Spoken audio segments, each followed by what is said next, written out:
You can take a step back in time this weekend in part of Columbia County to celebrate the massive role one community played in World War II.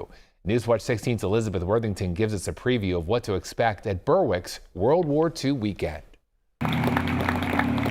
It was the manufacturing of tanks like this one that landed Berwick a spot on Hitler's American bombing target list during World War II.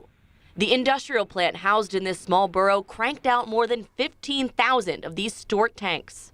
They called their suppliers and told them this is how much armor plate we need, and we're told they hung up on them.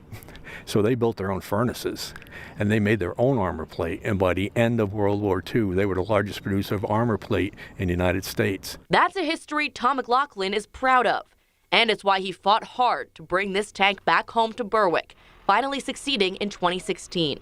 So when we brought the first Stuart tank back to Berwick and they fired it up and started driving it, it literally brought tears to my eyes because it was like history coming alive. Janelle Sirkin grew up hearing about the impact her hometown had on the fight for freedom. Now she has 3 children who have served in the armed forces. I know what it's like to say goodbye to your children, put them on that bus, and not know what Uncle Sam has in store for them.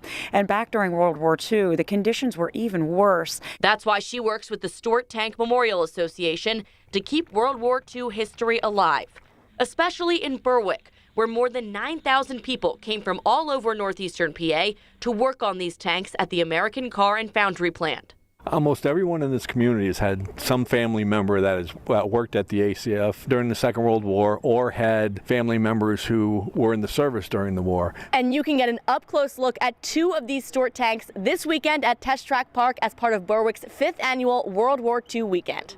You walk up to the Stuart tank and you just put your hand on it. You can feel the armor plating and you just realize that we did that. You can read about it in a textbook or see it in a movie, but it's nothing like what you'll experience here this weekend.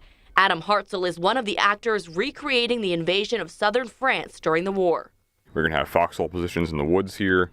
We're also going to be having reenactment battle each day, Saturday and Sunday at noon in the woods right here. We'll be fighting. It'll be super realistic. Come check it out. It's kind of like a movie. Berwick's World War II weekend is free and open to the public, 10 to 5 p.m. Saturday and 10 to 3 p.m. on Sunday. Elizabeth Worthington, Newswatch 16, Columbia County.